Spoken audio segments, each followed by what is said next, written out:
우린 콜링에 대해서 계속 말씀을 듣고 있습니다. 소명, 영어로는 콜링인데요. 이 소명에 대해서 우리가 듣고 있습니다. 소명은 간단하게 하나님의 부르심입니다. 하나님께서 우리를 부르시는 거죠. 그렇기 때문에 저와 여러분이 모두가 소명자입니다. 하나님께서 우리를 부르신 거죠. 소명의 가장 일차적인 것은 뭐냐면 구원의 부르심이에요. 우리를 예수 그리스도로 부르셔서 예수님을 따라가는 자로, 예수님을 쫓아가는 자로, 그리스도를 닮아가는 자로 우리 그리스도인으로 부르신 것이 일차적인 소명의 의미입니다. 그래서 모든 그리스도인들은요, 모든 하나님의 사람들은 다 우리를 부르신 것이죠. 두 번째, 이차적인 건 우리가 이제 하나님 앞에서 부르심 받았을 때 이제 하나님의 나라를 위해서, 하나님 영광을 위해서 우리가 하나님의 그 사명자로 세우셨다는 거예요. 그 사명자는 다양한 사명들로 우리에게 주셨다라고 하는 것이 우리 서울교회로 이렇게 함께 생각해 보려고 합니다. 그러면서 오늘 말씀을 전하는 내용은 성경을 통해서 구약과 신약을 통해서 이 소명의 네 가지 의미를 한번 생각해 보려고 합니다. 첫째, 소명은요, 단순하고 분명한 의미를 갖고 있습니다. 단순하고 분명한 의미. 그것은 콜이라고 하는, 콜링은 이제 명사고 콜은 이제 동사잖아요. 그래서 우리가 이제 사람들 부를 때 콜 한다 그러잖아요. 콜. 이건 뭐냐면, 그냥 단순하게 부르는 거예요. 제가 시은이를 부를 때 시은아 이렇게 부르는 것처럼, 그렇죠? 여러분이 자녀들 부르거나 남편, 아내를 부를 때 그냥 부르는 것. 그러니까 사람이 사람을 부를 때 콜하는 이 부름, 이것을 뜻하고요. 그리고 하나님이 우리를 부르신다. 단순하게 부르시는 것을 구약 성경의 히브리어에서 이 콜이라고 합니다. 부르시다라는 뜻입니다. 에덴 동산에서 하나님이 아담을 찾아오셔서 아담을 부를 때 이것이 영어로도 콜이라고 합니다. 콜. 그러니까 부르시다 이런 뜻이죠. 창세기 3장 9절에 보면 여호와께서 이제 부르셔요. 아담을 부르시고 이게 콜하는 거예요. 아담아, 내가 어디니? 라고 부르시는 것. 이게 이제 히브리어로 단순하게 소명이라는 이 단어의 기본적인 의미입니다. 그러니까 하나님께서 이제 부르시는 거예요. 우리를 부르시는 거예요. 그래서 우리를 부르시는 것. 이것이 이제 소명의 일차적인 히브리어 속에서 우리에게 말씀하시는 거예요. 두 번째는요, 구약 성경의 소명은요, 또 다른 중요한 의미를 갖고 있습니다. 이것은 뭐냐면, 부른다는 의미가 이름을 붙여준다는 거예요. 이름을 붙여준다. 이름을 붙여준다는 건 뭐냐면, 이름이라고 하는 것은 자주 말씀드린 것 같은데, 성경에서 이름은 곧 존재. 그러니까 이름을 붙여준다는 것은 그 존재가 됐다는 거예요. 그러니까 하나님은 항상 부르시면서 이름을 붙여주세요. 그러니까 이름을 붙여준다는 것은 존재가 우리가 생긴다는 거예요. 그러니까 새로운 존재가 된다는 거예요. 내 삶에 새로운 삶이 펼쳐진다는 것이죠. 그래서 하나님께서 창조하실 때도 이름을 붙여주세요. 창세기 말씀 보면 창세기 1장 3절에서 5절 보면 하나님이 빛을 창조하세요. 빛이 있으라 하심에 빛이 있었고 보시기에 좋았어요. 그러면서 빛이 있으면 어둠이 생기는 거잖아요. 그러니까 하나님이 빛을 낮이라 칭하시고, 그러니까 낮이라 부르신 거예요. 콜이라고 하는 소명에 대한 것이죠. 하나님이 빛을 낮이라 부르셨다. 그리고 어둠을 밤이라 부르셨다. 이렇게 말씀하고 있어요. 그리고 아침이 되고 저녁이 되면 첫째 날이라. 그러니까 하나님이 이 소명에 대해서 하나님이 부르시면서 이름을 붙여주시는 것. 이것이 구약 성경에 우리에게 참 소명이라는 의미를 던져주고 있습니다. 창세기 1장 10절에도 마찬가지예요. 같이 한번 읽어볼까요? 하나님이 물을 땅이라 부르시고 모인 물을 바다라 부르시니 하나님이 보시기에 좋았더라. 하나님 빛과 어둠에 대해서 낮이라 부르시고 밤이라 부르시고 이름을 붙여주는 거예요. 부르시면서 이름을 붙여주고, 그리고 묻을 땅이라 부르시고, 그리고 물을 바다라 부르셨다. 물과 묻을 나누면서 묻을 땅이라 부르시고 물을 바다라 부르셨다. 하나님이 보시기에 좋았더라. 하나님이 인간을 창조하시고요. 그리고 이제 에덴 동산에 아담을 두셨습니다. 그리고 아담에게 하나님께서 말씀하시는 거예요. 하나님께서 모든 이제 동물들을 아담에게로 이끌어 가시면서 아담이 어떤 이름을 짓는가 보시려고 했던 창세기 2장 19절의 말씀 보면 이렇게 했어요.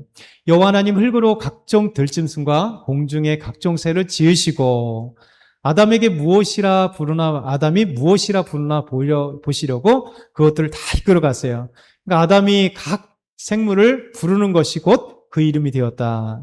그러니까 이름을 부르는 것 자체가 이름이 되었다. 그러니까 하나님께서 처음 창조하신 아담이 얼마나 지혜로운지 알죠. 그러니까 인간은 첫 창조부터 아름다운 지혜와 명철과 총명을 가지고 있는, 하나님께서 자기 형상과 모양대로 지으셨다는 것은 우리에게 지혜를 주시고 또 지식을 주시고 또 어떤 명철함도 주시고 모든 것들을 다 주셨다는 거예요. 인간은 어떤 그 단세포에서 DNA가 발전하고 이 원숭이가 돼 이런 진화론의 그런 개념이 아니라, 하나님은 인간은 그렇게 지혜로운 DNA로 창조되고 인간만의 그 아름다운 DNA를 처음부터 창조하셨다라고 말씀하시는 것을 보게 됩니다. 그리고 아담이 하나님께서 창조하신 저 아담의 갈비뼈와 살을 채우셔서 그의 아내로 삼는 여자를 데리고 왔을 때 아담이 하와에게도 부르세요. 불러요. 이름을 붙여줍니다. 창세기 3장 20절을 보면 아담이 그의 아내의 이름을 하와라. 그 이름은 뭐냐면 모든 산자의 어머니가 된다. 왜냐하면 아담과 하와가 첫 사람이잖아요. 남자와 여자죠. 그래서 남자와 여자가 이제 생육 방법을 통해서 가인과 아벨을 낳게 되는데, 그러면서 그러니까 첫 여자인 하와는 당연히 모든 인류의 어머니가 되는 거죠. 그래서 아담이 그 아내에게 이름을, 하나님께서 하와를 탁 데리고 오셨을 때 내 뼈 중에 뼈요 살 중에 살이라, 이 아름다운 이 사랑 고백을 한 거죠. 이 사랑 고백이 아름다운 거예요. 반갑습니다. 우리 현수와 친구들 또 한번 박수 한번 예배 좀 해주면. 자, 이렇게 불러준다는 건 뭐냐면 이제 이름을 붙여준다는 거예요. 이름은 곧 그 존재예요. 그래서 성경에는 이렇게 아름다운 이름을 계속해서 붙여줘요. 그래서 그 존재가 된다는 거죠. 다른 말로 한다면 우리 하나님께서 여러분과 저에게 새로운 존재로 만들어주시는 거예요. 그래서 하나님께서 우리에게 그리스도인이라는 이름을 붙여주고, 하나님께서 저와 여러분에게 정말 하나님이 아름다운 새로운 이름들로 붙여주신다는 것이죠.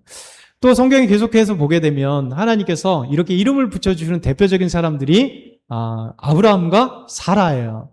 원래 아브라함도 아브라함이 아니라 아브람입니다.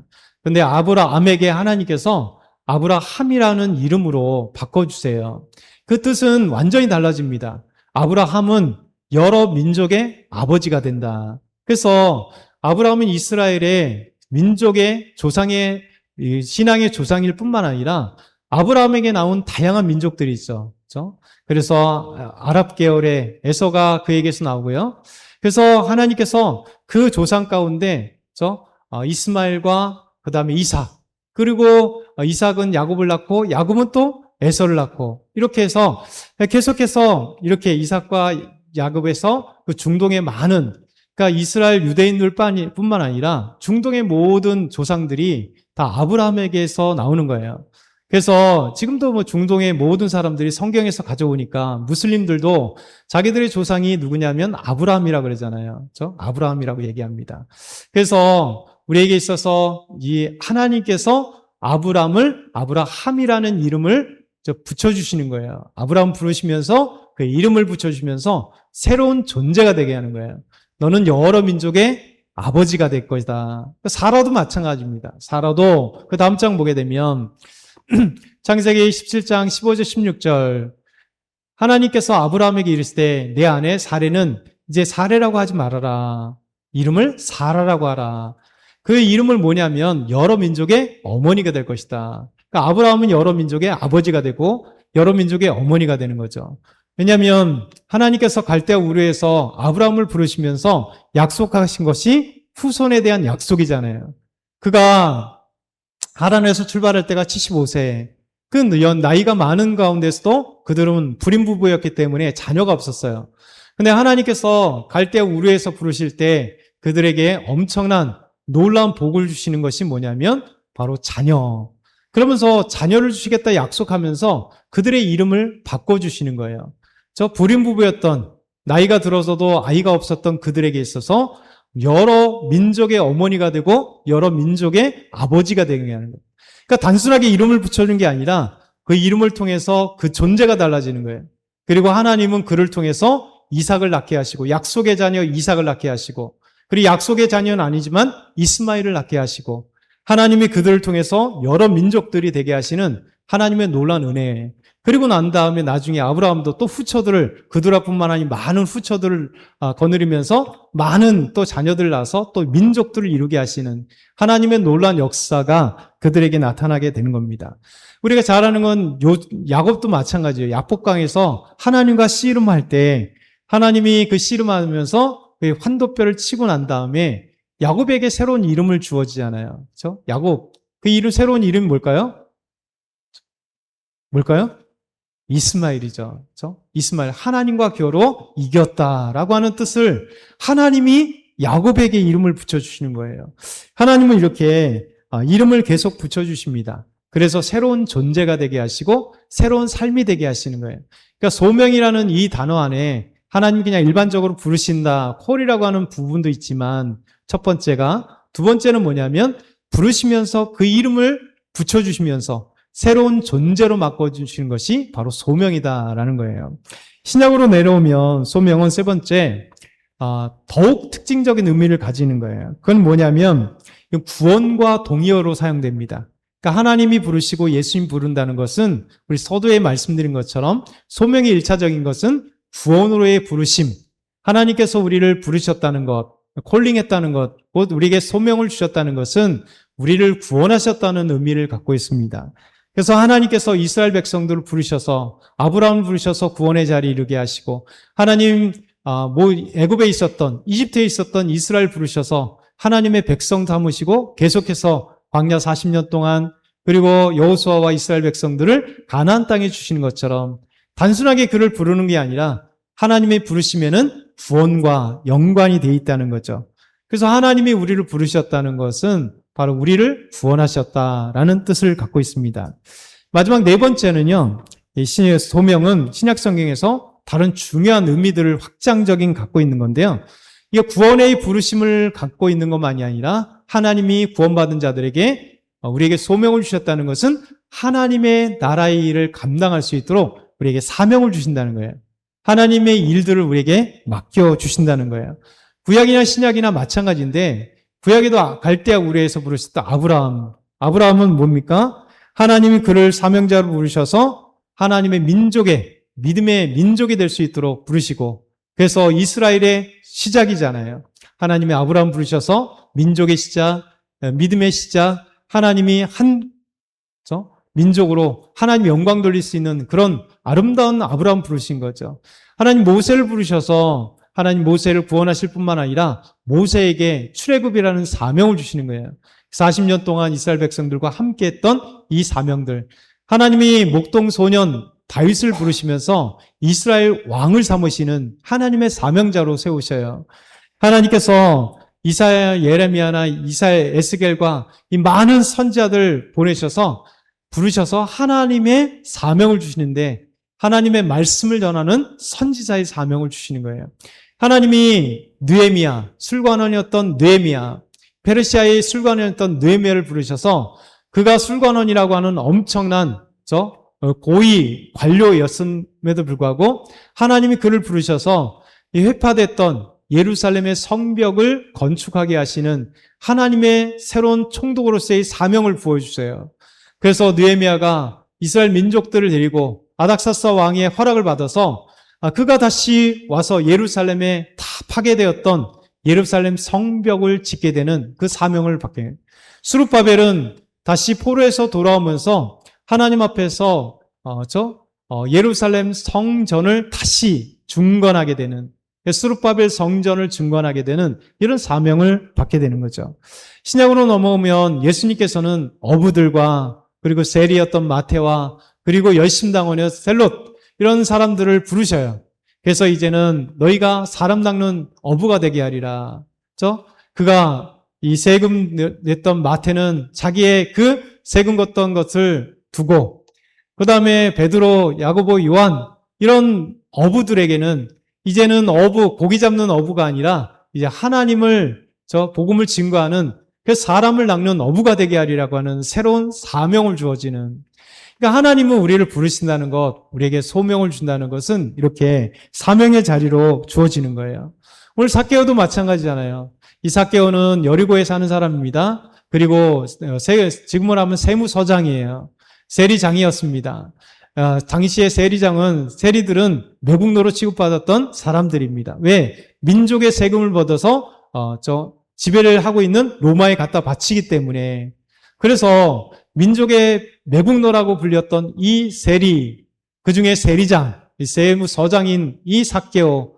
그러나 그의 핸디캡이 있었죠. 키가 작아서 사람들이 예수님 보기 위해서 가는데 볼 수 없었기 때문에 키가 작았던, 그러나 부자였던 이 세리장, 곧 세무서장이었던 삭개오가 돌 무화과 나무 위로 올라가서 예수님을 보고자 할 때 예수님은 그를 쳐다보면서 부르시는 거예요. 구원의 자리로 부르십니다. 삭개오야 속히 내려오라. 내가 내 집에 유하야겠다. 이 얘기는 뭐냐면 당시에 매국노라 불리고 죄인이라고 불렸던 그 사람들에게 예수님은 관심을 쏟으신 거예요. 이 삭개오에게 관심을 쏟고 이제 내가 내 집에 유하야겠다. 너와 함께하겠다. 너를 부르심의 자리로 내가 초대한다라는 거예요. 그 구원의 자리뿐만 아니라 이제 삶이 변화되어지고 그가 예수님께 얘기하면 내가 토색한 것이 있다면 내가 4배나 갚겠습니다. 예수님 앞에 회개하면서 자신의 삶에 완전한 변화를 이루고 그래서 그것과 함께 세리장이었던 삭개오 집에 세리들, 죄인들 그들이 가득한 곳에 예수님이 함께 하시면서 그들과 먹고 마시면서 그들에게 구원의 자리로 이끄시며 그리고 세리장이었던 삭개오에게 놀라운 새로운 사명을 부어주시는 것. 이것이 하나님의 놀라운 은혜입니다. 이 소명이라고 하는 것은 성경에 크게 4가지예요. 우리에게 그냥 단순하게 하나님 부르시고 우리가 서로 부르는 이 콜이라고 하는 단어가 있다 말씀드렸어요. 그리고 하나님은 우리에게 정말 부르시면서 이름을 붙여주는 것. 그래서 우리에게 새로운 이름을 붙여주는 것처럼 구약에 아니면 신약에 많은 사람들에게 그 이름 자체가 존재가 되게 하셔서 이름이 새로운 우리의 삶의 존재가 되는 것처럼 하나님이 저와 여러분을 부르시면서 이름을 붙여주세요. 그래서 캐톨릭은 그런 이름을 잘 붙이죠. 성경적 이름을 잘 붙죠. 마리아, 메리라고 붙여주기도 하고요. 뭐 야고보라고 붙이고 베드로라고 붙여도 성 누구누구 이름을 붙여주는 것처럼 어찌 보면 그것이 그냥 캐톨릭이 원래 교회였기 때문에 교회의 전통 속에 새로운 이름을 붙여준다는 것은 나의 존재가 베드로같이 그런 아름다운 사람이 되기를 위해서 야고보같이 그런 아름다운 사람, 바울처럼 그런 폴처럼 그 아름다운 사람이 되기 위해서 이름을 붙여주는 거예요. 우리에게 있어서 하나님이 우리에게 어떤 이름을 붙여줄까요? 그렇죠? 여러분에게 어떤 이름을 붙여주길 원하세요? 한번 생각해 보세요. 나는 하나님 앞에 어떤 사람이 되기 싶은가? 하나님은 우리를 어떤 사람으로 사용하기를 원하시는가? 그러면요, 우리를 부르신 목적에서 우리에게 이름을 붙여주시는 거예요. 당연히 이름들이 있겠죠. 이름엔 의미가 있기 때문에 그 의미대로 우리가 아름다운 존재로, 새로운 존재로 살아가게 하시는 것이다. 우리는 우리 하나님께서 우리를 부르시면서 정말 이렇게 아름다운 사명의 자리로 부르시는 아름다운 구원의 자리와 사명의 자리로 가요. 근데 이것이 이제 이 아름다운 성경의 이야기들이 어느 순간에 소명하면 어떤 특별한 사람이 소명받은 자로 이렇게 인식되게 됐어요. 이거는 뭐냐면 중세 카톨릭의 영향입니다. 어느 순간에 중세 교회가 이 하나님의 말씀에서 벗어나다 보니까 처음에는 좋은 의도이겠죠. 왜냐하면 하나님의 부르신 그 목적대로 살기 위해서 애쓰면서 기도하고 말씀 보고 말씀 묵상하고 정말 묵상의 그 삶을 살아가고 하나님의 말씀에 순종하는 삶을 살아가기 위해서 부단히 애를 썼습니다. 이걸 다른 말로 하면 거룩한 삶을 살기 위해서 우리가 이제 거룩의 자리로 나가는 거예요. 근데 어느 순간에 이 거룩의 자리로 갔던 그 초반에 그 아름다운 의미들을 상실한 채 이것이 성과 속, 거룩함과 속된 것, 세상적인 것을 어느 순간에 나눠버렸어요. 그러니까 처음에는 같이 가다가 이게 점점 나눠가면서 이 세상과 이 성, 거룩함을 완전히 팍 구분하면서 어느 순간에 이것이 위치가 되어버렸고 그리고 존재가 되어버렸고 그리고 나눔의 대상이 됐습니다. 그래서 우리는 거룩한 사람들이야. 하나님의 말씀에 있어. 이렇게 하면서 어느 순간 이렇게 간 게 뭐냐면 처음엔 좋은 의도였던 수도원들이 나중에 뭐냐면 세상을 세상과 구별하는 존재들로 우리는 거룩한 사람들이야. 온전히 24시간 하나님의 말씀 안에 있고 우리는 거룩하고 하나님의 그 귀한 기도하는 삶, 이 거룩한 삶을 나누는 그런 삶이 되어버렸어요. 그러니까 세상은 나쁜 거고 수도는 교회는 거룩한 곳으로 그리스도인들은 거룩한 사람이고 세상은 속된 사람으로 어느 순간에 이렇게 분리해버렸다는 거예요. 이것이 이 중세 가톨릭에 영향을 받은 지금 우리도 그런 영향을 받고 있어요. 그래서 많은 교회들이 어느 순간에 이 성속을 나눠버려요. 그래서 교회는 거룩한 것이고 세상은 더러운 것이고 이게 아직 우리의 이 중세 교회의 영향을 받았던 거예요. 근데요, 종교 개혁자들은요, 이것을 엄청나게 개혁을 했던 거예요. 하나님은 세상 속에 우리를 부르셨다는 거예요. 예수님 뭐라고 말씀해요? 너희는 세상의 빛과 소금이라는 거예요. 너희는 수도원 속의 빛과 소금이 아니고 산 속의 빛과 소금이 아니에요. 옛날에 이제 절도 교회를 따라서 이제 그 세상 속으로 나왔잖아요. 절은 원래 어디로 가요? 세상과 산 속으로 들어가야 돼요. 왜냐하면 불교의 가치가 달랐기 때문에 그래요. 불교는 뭐냐면 우리가 해탈하기 위해서 내 자아가 무로 돌아가기 위해서 이 인연의 끝을 인의 수레바퀴를 완전히 없애야 되는 것. 불교의 목적이 뭐라고 했습니까? 불교는 무가 되는 거예요. 궁극적인 그 극락세계 가는 거 아닙니다. 극락은 잠깐 갔다가 업을 잘 쌓은 사람들이 갔다가 다시 내려와야 되는 곳이지 영원히 사는 건 아닙니다. 이거는 잘못된 불교, 타락한 불교가 만들어 놓은 가치예요. 원래 불교는 시다르타가 얘기했던, 부처가 얘기했던 불교는요, 원래 이 업을 쌓은 사람 잠시 거하다가 다시 내려오는 거예요. 그래서 사람은 끊임없이 윤회한다 그러잖아요. 끊임없이 이 윤회의 수레바퀴에서 벗어날 길이 없는 거예요. 업을 많이 나르마라고 하는데 이 업이 많이 쌓은 사람들은 다시 인간으로 환생해요. 인간으로 환생해요. 업이 없는 사람들은 동물로 태어나는 거죠. 동물로 태어난 사람들은 업을 쌓기 위해서 너무 오랜 시간이 걸려요. 수천 년, 수만 년 걸려서 사람으로 태어나는 거예요. 3번 동물로 태어나면 다시 사람으로 태어나기가 어렵다는 거예요. 그래서 시다르타가 이 부처가 생각한 게 뭐냐면 이 힌두 안에 있는 이 엄청난 윤회 사상, 그러면 인간은 생로병사에 시달리는데 인간은 태어나자마자 끊임없이 병 때문에 수많은 고통과 고통의 수레바퀴에서 아무리 업을 쌓아서 인간으로 태어난들 또 다시 다음 생이 이런 고통의 세계라면 어떻게 될 것인가. 그래서 시다르타가 새로운 놀라운 가치를 생각한 거예요. 그게 뭐냐면 해탈이라는 개념입니다. 그러면 이 인간의 인간의 고통의 수레바퀴, 영원히 다시 돌아오는 이 억겁의 세월 동안 다시 인간은 고통을 받게 되는데 이것을 끊어야 되는 게 뭘까?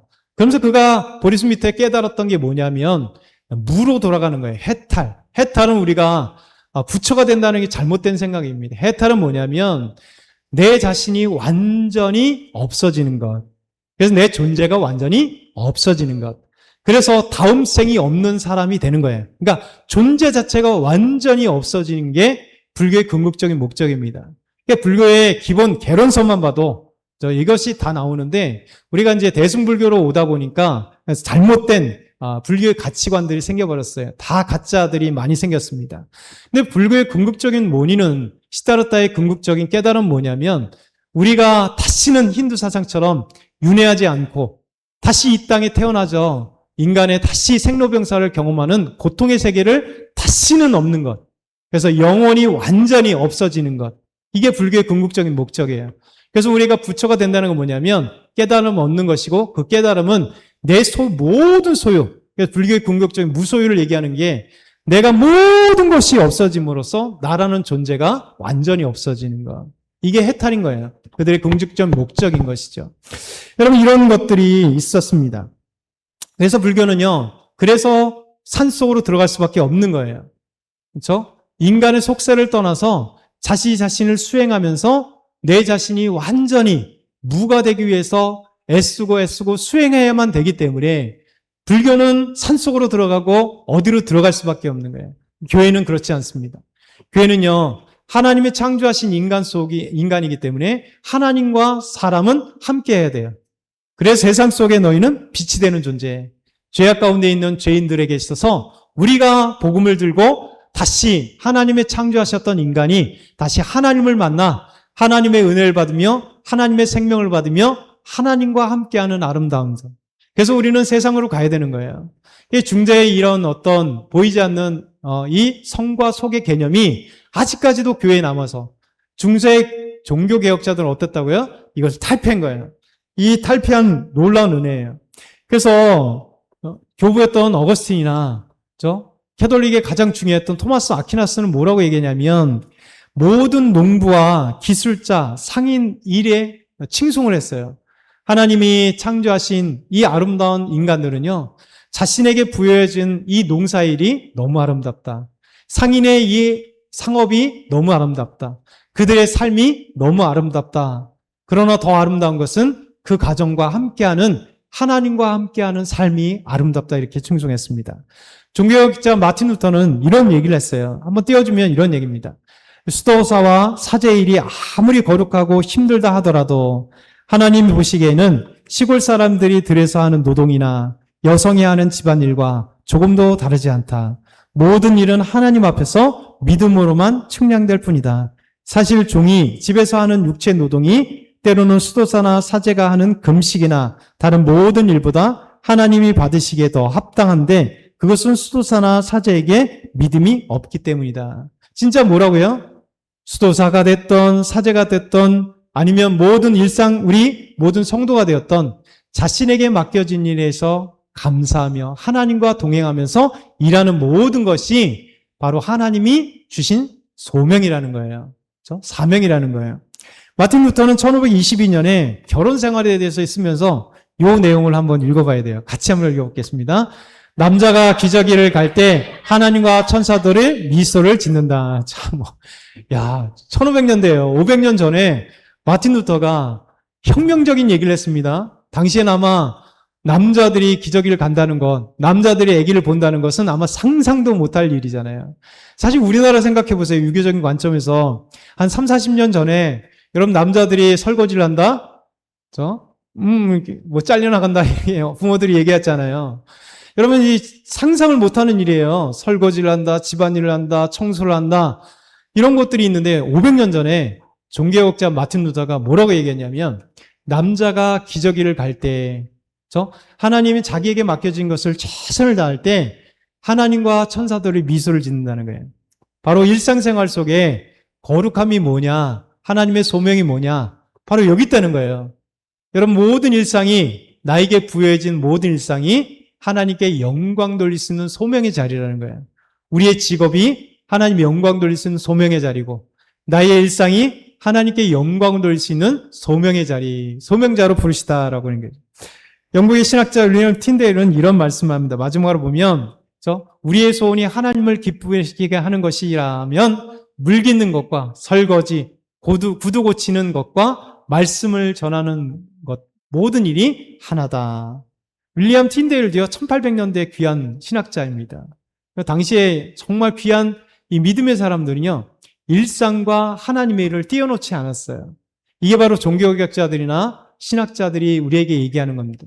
근데 우리 교회, 한국 교회는 아직도 보이지 않는 이 중세적인 이 영향들이 있어요. 그래서 자꾸만 거룩함과 세상적인 걸 나눠놔요. 세상적이라고 하는 건 뭐냐면 분명히 죄악이죠. 그러나 죄악 속에 우리가 들어가서 세상을 개혁하고 죄악 속에 들어가 복음을 증거하고 우리가 이 세상에 살아갈 때 하나님이 나에게 주어진 삶의 자리가 소명의 자리입니다. 그래서 우리가 있는 그곳이 바로 하나님의 일을 하는 소명의 자리, 우리가 그리스도인들을 가는 소명의 자리, 그렇죠? 이것이 하나님께 영광 돌릴 수 있는 아름다운 자리입니다. 오늘 이 말씀을 기억했으면 좋겠어요. 우리가 잠깐 기도할 때 하나님 나의 삶의 자리, 소명의 자리는 뭡니까? 나에게 주신 소명은 무엇일까요? 우리 한번 하나님 앞에 고백하면서 내 일상 위의 모든 것이 하나님의 소명입니다. 우리 한번 같이 기도드리겠습니다.